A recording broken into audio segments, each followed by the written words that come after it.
না আমাদের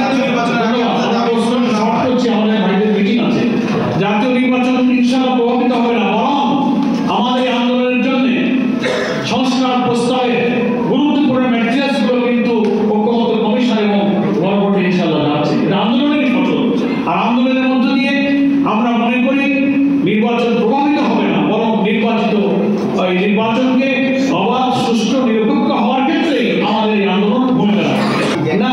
সেই সময় ওনাকে সংকটটা যে জটিলতা হতে পারে আমরা বুঝিয়েছি, ওনারা এই জটিলতা ব্যাপারে নিরসনের ব্যাপারে ওনারা জাতির কাছে ওনাদের ভূমিকা পরিষ্কার করুন।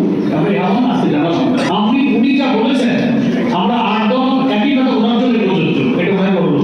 আমি এটা জবাব দিয়েছি ভাই, আমরা তো নির্বাচন সুষ্ঠু করার জন্যই আন্দোলনের মাঠে আছি। আমাদের লেভেল দাবি পূরণ হয়নি, ফ্যাসিবাদের দোষরদের সকলের বিচারের কাঠগড়ায় আনার দাবি এখনো পূরণ হয়নি, প্রশাসনিক অবরোধে দলীয় পক্ষপাতমূলক কার্যক্রমে সেটার দাবি এখনো পূরণ হয়নি, তাই না? আমরা অনেক দাবি এখনো অপূরণ আছে, এটার জন্য